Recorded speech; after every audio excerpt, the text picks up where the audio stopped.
برای زرد آلو هم زرد آلوهای اداره ما به اجازه تن اجاره بگیم کمکی دوزیدیم.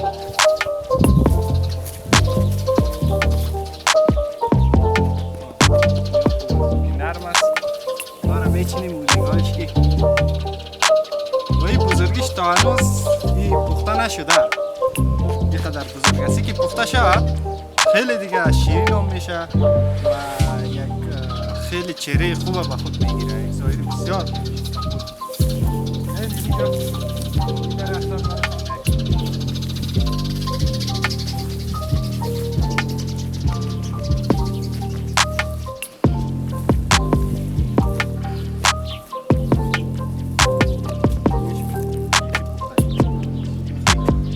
دیگه تقریبا چیندن است، در حالی که یک ماه دیگه خوب پخته میشه.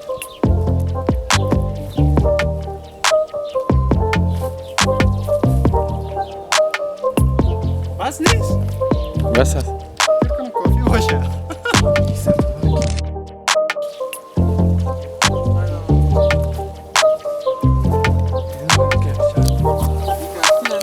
خواه این ایمان است که بیادر یا پخته شده آماده خوردن است. آماده خوردن است. سیکو این زرد آلو را بیخی از بس که شیرین بوده مگس زدیش.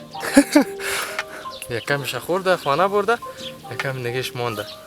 این خیر را میمانیم به مگس یکم میره ما میگیره. ولی در کل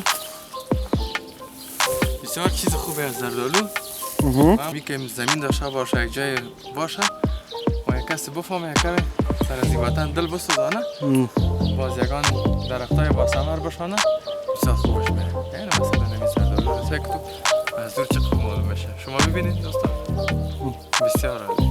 طرف یک رنگ زرد باغ هم دیگه بزرگ است ها. باغ هم بزرگ است هیچ بیخی یعنی هر طرفش که میری دلت نمیشه که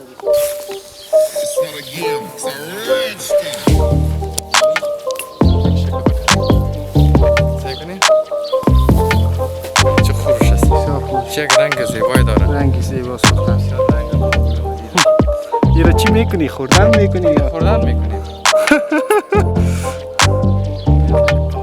آهسته کنده شود. این آرام خوبش است.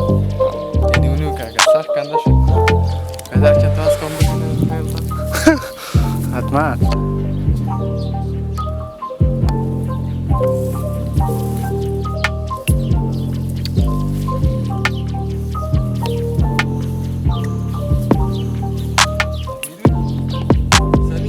بله.